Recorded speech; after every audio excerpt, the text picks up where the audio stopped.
introduce yourself shortly, and we can start with Benedictus over there. Benedictus Agbele is my name, and I just completed my master's degree in project management. And prior to that, I had to migrate to Berlin to be able to undertake my degree. And in the course of that, I also realized that there was a need, after seeing a development here, which was actually like students being able to work and earn some money. I also felt that it was actually something we could actually do in Africa to curb migration.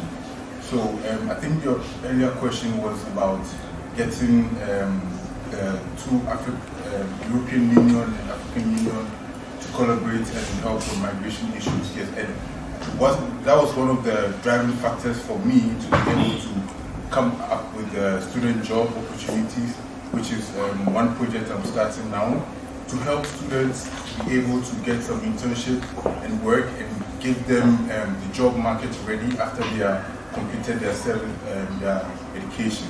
So moving forward in this direction brought me to the topic we are talking about now, and I'm quite passionate about it because it also serves as a guideway through the sustainability goals, which is the first one, which is no poverty, education, and also gender equality. And yeah, this is how I've come across my stay here and what I'm doing so far. And just to wonder, what was your motivation for joining the Migrant Media Network? Of course, I just said it now, and it's actually because I felt that if people are moving, they need to be informed. They need to have a skilled labor before they move. You cannot just move like that.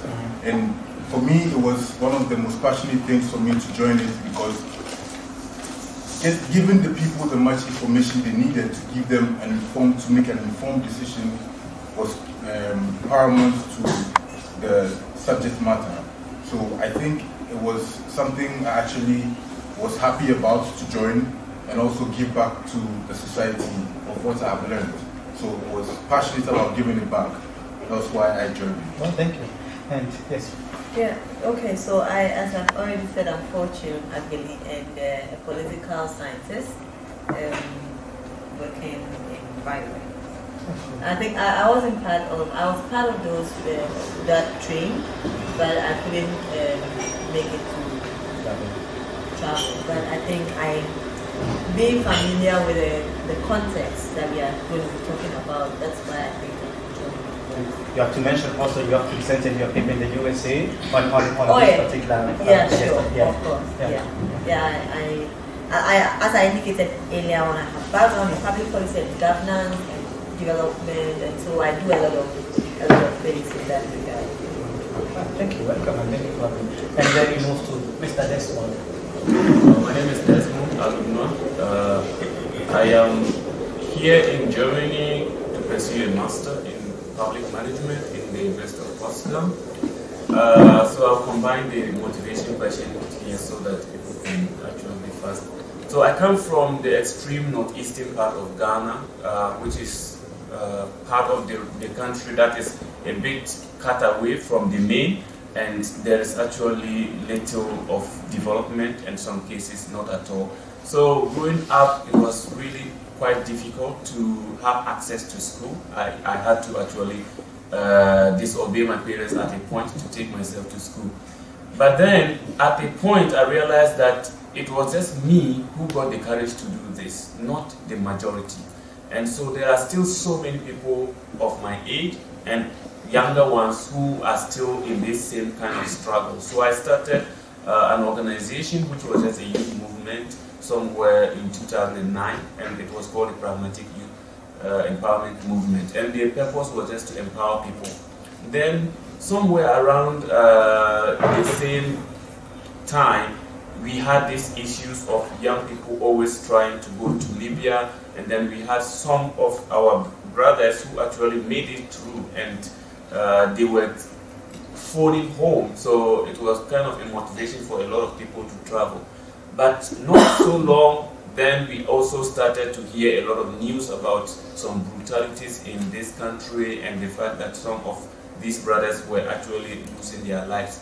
So I decided to factor in the issues of migration into the activities that we were doing. So every time we gather, we talk about migration, and then we look up to people who can share information with us concerning migration.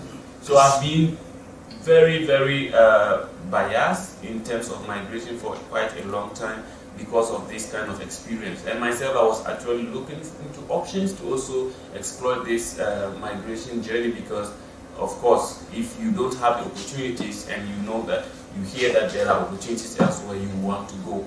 So when I got here and then HMMN were doing this particular project, I really felt connected, because if you are already working in the area and then now they brought you an opportunity, why not? So I embraced it.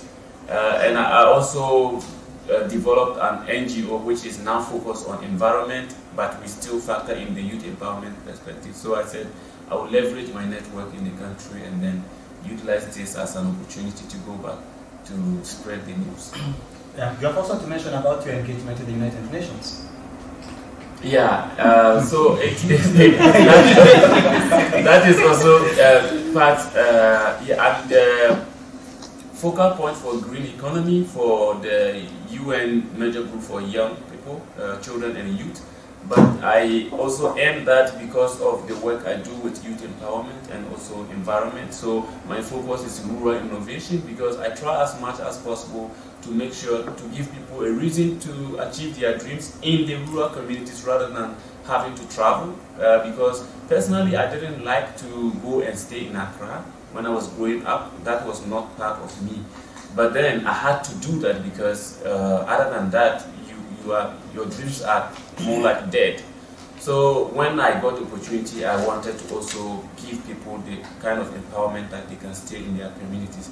And then I think that was a more of a recognition that you are doing something. So they gave me that role. Cosmas, you just arrived from Ghana. You can tell us more about that as well. Yes, that's true. My name is Cosmas Lumbini. I'm from northern Ghana, like Desmond just mentioned. I've lived in Germany for over 12 to 13 years. I came to do my master's, but as a child I always had a dream that I wanted to, not to come to Germany, but to leave my village and to leave my community to get abroad. So, but I couldn't reach quickly this goal because I was still like 10 or 12, dreaming because of magazines. I was like, okay, I want to see this nice place that looks completely different from where I grew up. So my parents supported me to go to school, so I went to the university in Ghana and then fortunately had a scholarship to come down to do my master's in Berlin, Erasmus Masters in Rural Development. And after my studies, went back to Ghana and I've done a couple of projects on sustainability in the agricultural sector and also in the forest sector. But my main passion for joining this workshop is because of my childhood.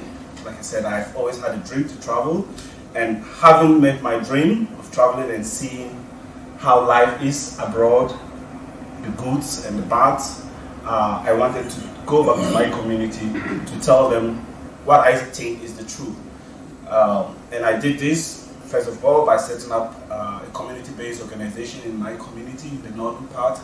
It's called the Group, which has been working with the Stiftung from Stuttgart for 7 years, basically empowering women in agribusiness. And during the workshop, I think one of the key messages that we developed, or that the participants themselves developed, is that they have realized that coming to Europe, of course, is an option, but it's not the only option. The option that they see at the moment is their country, their land, their communities that they want to build. That is the passion that they have. But this is also restrictive.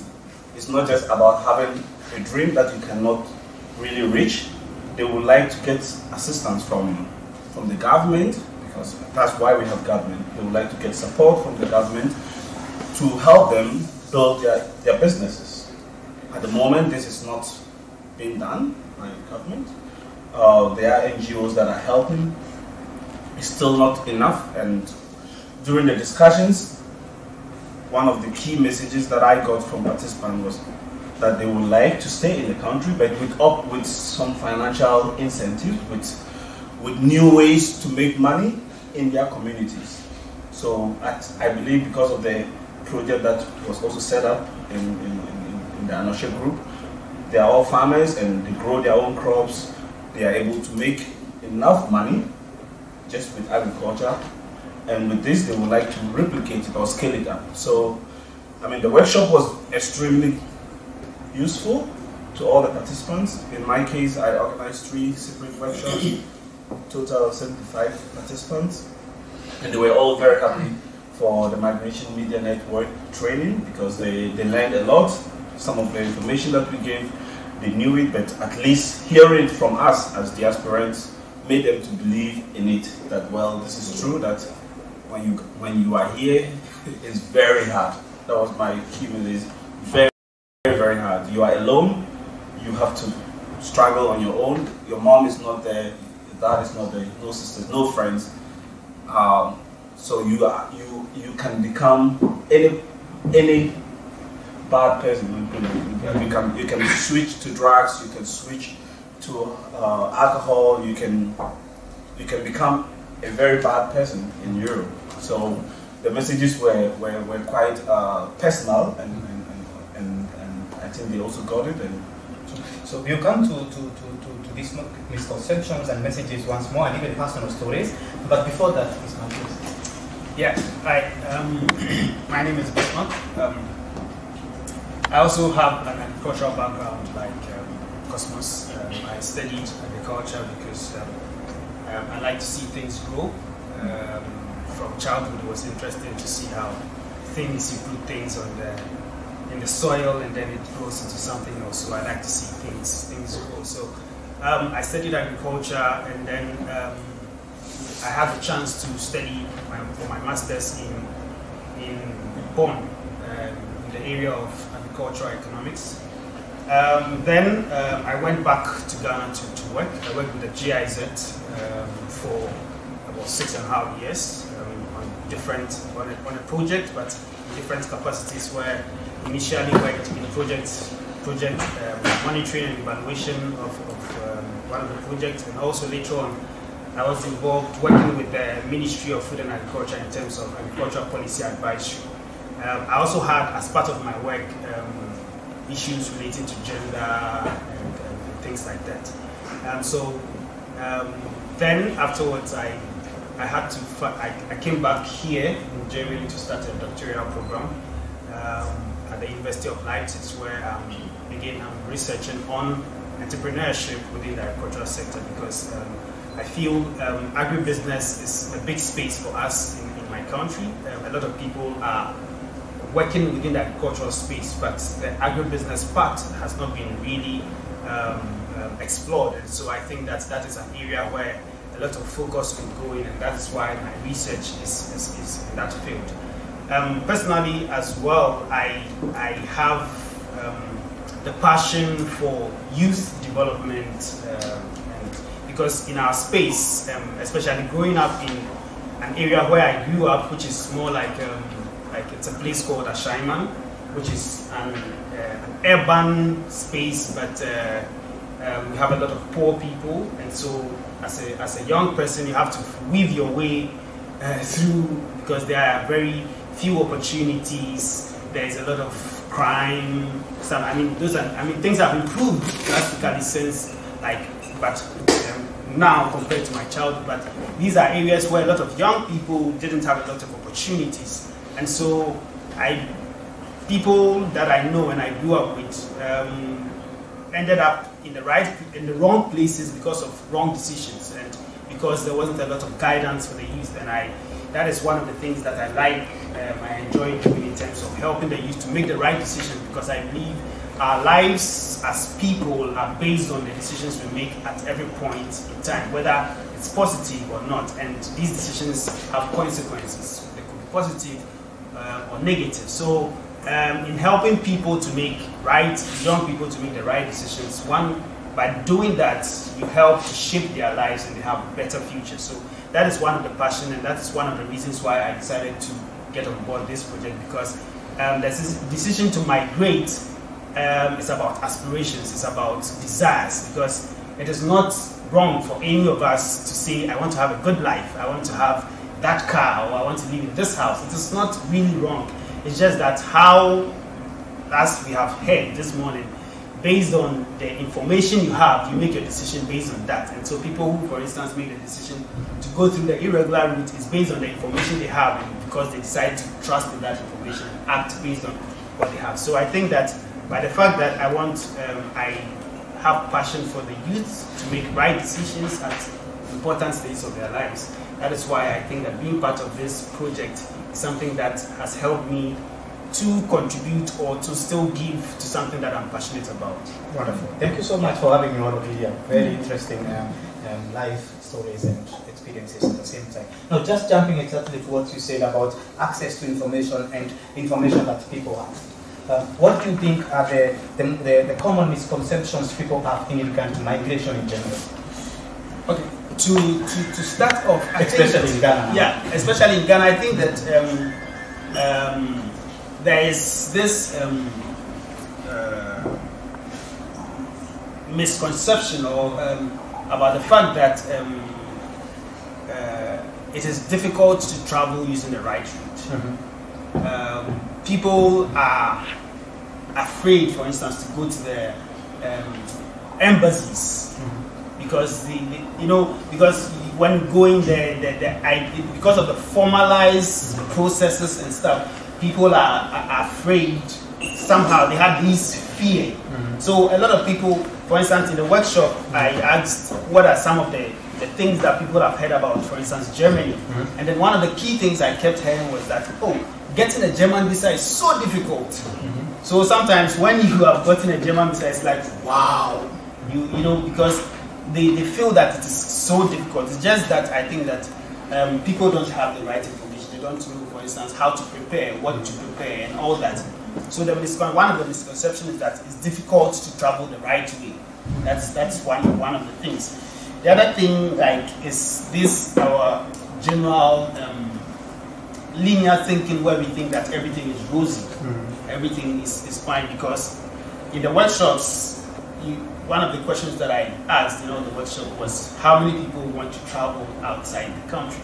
And I tell you, in all the workshops, you had like 90% of the people saying they want to travel. Of course, their destinations were varying, but a lot of them said, yeah, I think life is better in Europe for me than it's here in my country. So there is still that thinking that,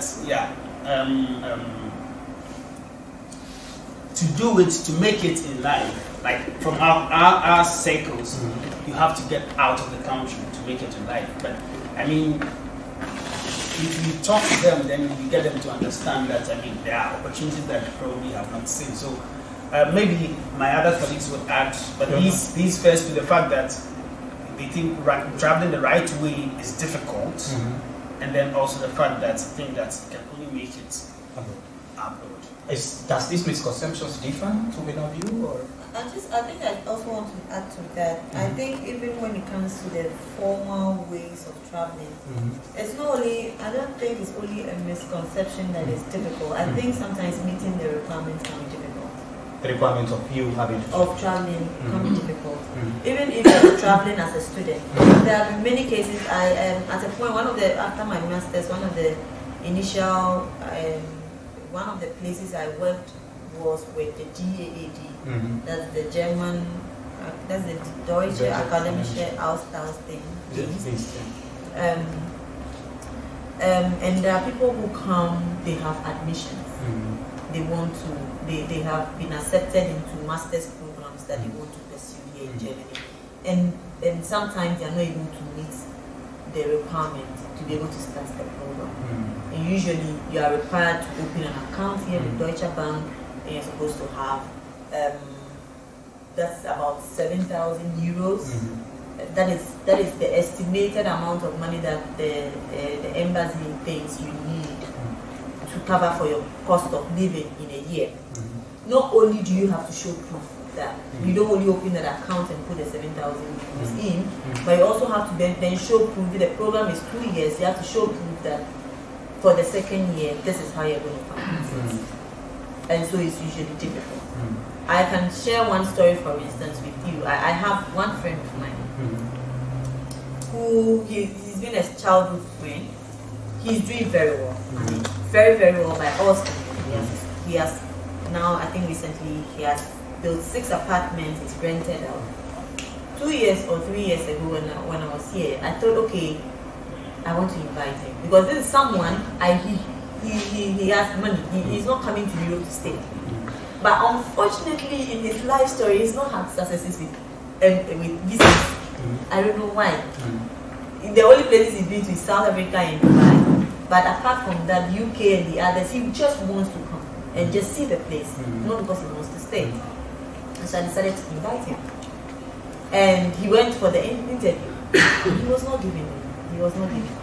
He showed an account of the money, but it's because he has business. So there are difficulties in regard to exactly. the visa processes. That's exactly. Yeah. So you see that sometimes it's not just the misperception, but sometimes there are some elements of truth in these perceptions that the legal requirements sometimes. And yeah, they just told him, sorry, we can't give you.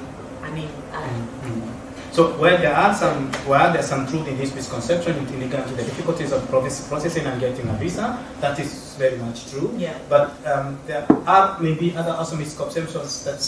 I think apart from the entering process being difficult, one of the, at least from my workshop, one of the biggest misconceptions that the participant at least got me to understand was that once you arrive here, you have everything. You have job available because they believe that in Germany, if you find a job, you can clean, you will make millions of Ghanaian cedis, you can drive a bus, you can even be a security guard or menial jobs that in Ghana you will do, and maybe at the end of the month you get just 10 or 15 euros, and in Germany you might get probably 1,000 euros. So for them coming here, you will definitely get economic gains through jobs, and also most of them believe that getting a wife or getting papers through dating is also what? Through dating. Dating, okay. Yeah, it's also very, very easy. So you come and meet a wife waiting for you? Yeah, I mean, because you're African, it's believed that here there are not many Africans, they don't know that we are many here. Okay. Once you arrive, you will find a husband or a wife or whatever. Okay. So, and I told them, well, guys, these are all false. I've lived in Germany and I know how difficult it is to find a girl.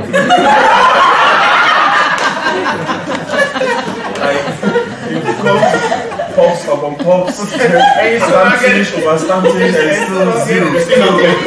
It's very hard. And, but how do you communicate such? So just in regard to overcoming these misconceptions and all that, how do you overtake the position of telling someone, oh, when you come to Germany, you have to look for a job like other Germans. You have to provide the right papers. There are no women waiting for you at the airport to marry. So how do you communicate that? And what are the barriers of that?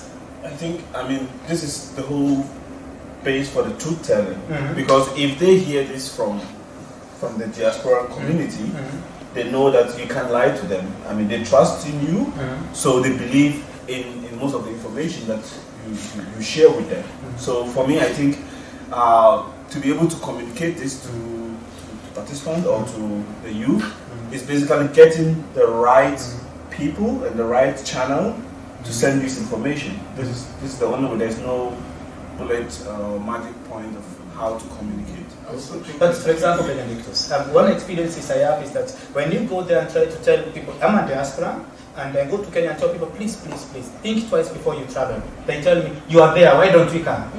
How do you overcome that? Yes, I mean, you tell them the purpose. Everybody has a purpose in life, and it's also part of the aspiration. So once they get to know the purpose of them, they know their own purpose, you tell them, okay, it's fine, you can come and do it this way, and you also try to show them the alternative routes and the alternative means of making it back home. And this is actually where we found it very interesting. I think most of my colleagues can attest to that.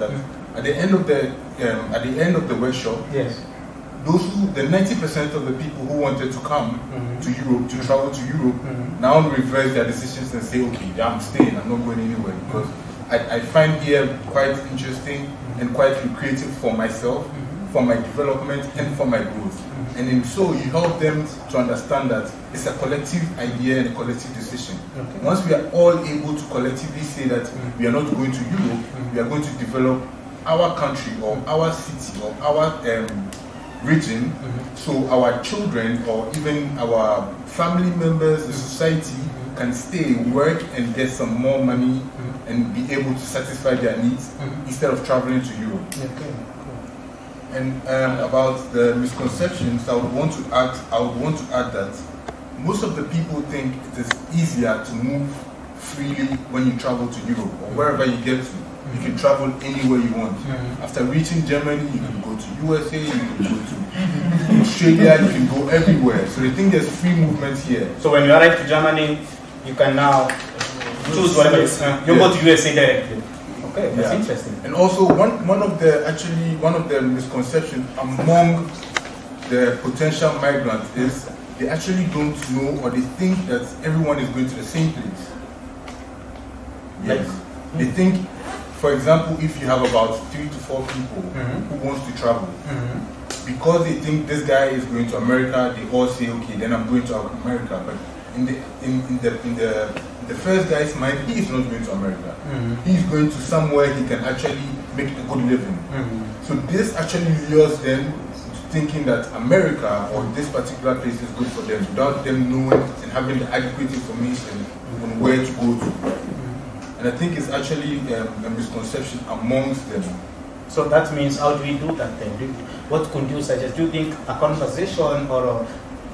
I think being visible enough creates the awareness. Of course, if someone wants an information, the person needs to see it or hear it or be able to access it. And that's the access point we're talking about. I think with the USSD, it's quite efficient. And also with the pickup points, we can get information wherever they go to or in their locality. Also, having presentations over the radio to advertise the USSDs as well as the pickup points. Having, for example, there was a program we used to see when we were growing up. I think we've all seen it. It's called Greetings from Abroad. So Greetings from Abroad is actually a person who travels to host countries to have a short interview with the migrants there, to send messages back home. So every Saturday or Sunday, everyone is eager to go and watch this program because you'll probably see your family member. To see the relatives and hope to see the relatives. Yes. Yeah, but just going back to your times and to the trainings that you did in Ghana, and just to see if there were any personal stories. So did you listen to the reasons why those participants attended these workshops, and were these reasons and motivations different in any Ghana for men and women? So did they differ on the reasons, first of all, on why they migrate? And do they differ in reasons, for example, why they want to learn more about these topics? Yeah, obviously. I think my second workshop had more girls than guys, and that actually caused me to tweak the way I had planned. So it was more of a design thinking approach rather than the previous one that I did. And this was because for most of these girls, their kind of motivation was far different from a lady's perspective.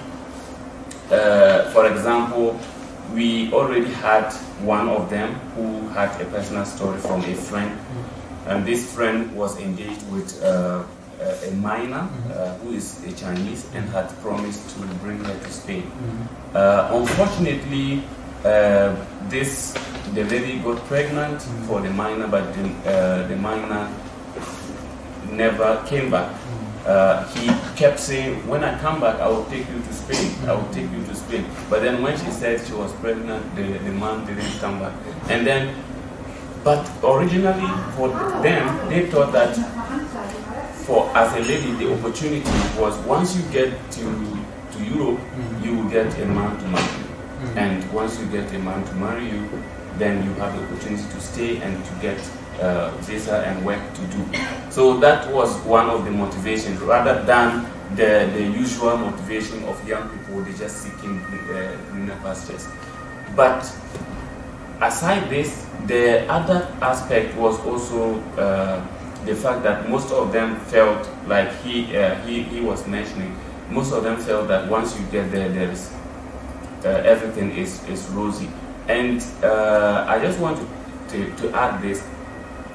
You see, there are several strategies to market. And one thing that was intriguing for me that I'd never really thought of until I met these people was the fact that when you go to the American embassy in Ghana, you always see a very long queue outside of the embassy, all people seeking to get visa. So when I started with the facts about on the ground, how difficult it is, and then I said that, oh, the thing is, wherever it looks really green, you have to work extra hard. So the people have to work extra hard because there's always living cost is expensive, and you have to always work and have to work that way in order to survive. But if you work the same way here, you will survive. But they tell me, if it is that difficult like I'm talking about, why is it that there are always these queues outside and people want to go in, you know? So I think people have diverse ways of motivation, and sometimes this kind of motivation make them not to even really reflect and think about the exact things that they will do when they get to the ground. So because we are running out of time, I could just ask you, each of you to have at least 1 minute to just say, what do you think in terms of migration and information was, first of all, the most important information resource that can be used? And secondly, what do you think should be changed in regard to migration and policy, not only by the Ghana as a country of origin, but also transit countries and destination countries? I know it's a very long question, but probably if you have one thing that you could really change today, what would that be? We start with you. Yeah, I think one of the things that like the training was on social media and migration, and I think that was one of the key things that for a lot of the young people who came was a driving factor, because we're talking about social media, which is something that everybody is in there. Not long after the training that I had, there was this fake news on the deaths. I saw a fake news post by somebody on Facebook of the death of The Rock, I don't know, Dwayne Johnson, I don't know, the American actor. And immediately I saw it, I knew that it was fake. When the guy posted it, I replied like I told him that that information was fake. And I said that I invited him to the workshop, but if he had come, he would have known that that information was fake. And then there was somebody else who was in the workshop who said, yes, I saw it and I didn't share it because I saw, and based on the information that I got from the workshop, I was able to tell that this information was fake. For me, that was like a big statement, because this is somebody who had just participated in a workshop where we gave information on how to spot fake information, how to see what is real and what is fake. And then by that, he was able to apply that on something that had just come out. So I think that social media is one avenue where we can take advantage of. We have trained quite a number of people, and there is somehow people who can serve as a network that we can use to multiply this information. And I think that is one of the avenues that we can use. In terms of policy wise, I think also if we are able to some way find alternatives for people, as I said, it is not wrong for people to say I want to have a better life, but if I can make that life in Ghana, for me it will be motivating for me to even stay in Ghana than here, because I'm living in Germany now, but I would always, if there's an alternative, I would prefer to live in Ghana. You know, so, and for most people, we want to be close to our families. We want to, so, and if they're able to make alternative lives in terms of getting jobs, in terms of entrepreneurship, because now also the entrepreneurial drive is pushing up in Ghana. You have a lot of young people who are trying things, but there isn't a system that would shield them from the shocks of entrepreneurship. And I mean, if you're an entrepreneur here, you know that there are a lot of shocks, and a lot of people, because of these shocks, are not able to really get into it. But that is also one thing that we can, in terms of policy-wise, find ways of supporting new businesses which will create jobs for a lot of, like I said, agriculture is one of the ways. There are a lot of opportunities in there which will feed other industries or other sections of the markets that we have. So that is also one way we can. I think I agree that we need to look at the alternatives to. Can I quickly jump into this before Cosmas answers No. the question? Let's finish It's this. about agriculture, and I would like to touch that up on it somehow. So, since both of you has agriculture background, and we're saying like most African migrants come here with aspiration, how can we make this aspiration reality at home? Like, how can we make agriculture a success at home? Maybe Cosmas will take that up and So, for example, I mean, 7 years ago, I started with a small agribusiness with 50 women, and basically we try to empower these women by providing them with inputs, agricultural inputs, tractor services, the best seeds that they could use in the community, and also best extension services provided by our organization. And within, for now, like 7 years till date, the group has grown to almost 550, and each household within this project are very, very satisfied economically. So they have enough money to at least send one child or two of their children to school, and also pay for their health insurance. And it wasn't costly to run a project like this. With each household, we needed just 25 euros to organize tractor services for them, and they just needed it. And these were women that were very restricted in this community, in the cultural setting. So I think agribusiness has strong opportunity to tap into. Government already knows it, but sorry, I'm always mentioning government because I really think in our context, I see the government as the only avenue for bringing economic growth, because private sector is very small, and so the whole chunk of blame or whatever gain should go to the government. They raise revenue through taxation to build the country, so they should be able to provide services that will help the locals and the community to grow. So, sorry for cutting you short, but because we have really lesson time, and there's another event taking place here, I have to jump to just finish quickly. We really, I mean, we want to also have a response from Glenn. It would be good if we could get a couple minutes in for her. Yeah. We can do 5 more minutes, but then we really have to break and eat and network and exchange. Exactly. So I just would like to ask, Desmond, you are a youth organization which deals with climate change, and there is one thing that we have to recognize: climate change contributes in very many ways to migration, and migration as a root cause of migration at the same time. So, what is your organization doing in this case, and as a solution to these particular challenges that we face due to climate change? So we have 3 projects. One is on waste management. We just found a way to convert waste into resource. So for the past 2 years, we have young people that we have trained to make raincoats, to make shopping bags, to make different kind of artifacts from this waste. That is to control not only the flooding and other issues, but also to make income. Then we have the youth in agri, where we have we connect retiring farmers who are getting old in the system, with a lot of the young people who didn't want to go into agri in the first place, because these retiring farmers have a lot of knowledge about how to really increase your yield. and these young people don't have so much knowledge. We connect them to have easy access to land and to have easy access to knowledge. So in a way, we are paying the retiring farmer, and then also the youth farmer is also getting money. Now, our other thing is, how do we make all this now climate friendly? There has been the problem of over-reliance on synthetic fertilizer in the country, and the government think that the best way to support farmers is to subsidize synthetic fertilizer. But along this program, it has led to the reduction or the degrading of soil biodiversity, which is a typical outmark of the climate change. So what we do is now to support these farmers to concentrate on nature-based solutions and how to regenerate soil biodiversity. And once the soil or the land is fertile again, everybody else can have something to do. Okay, thank you so much.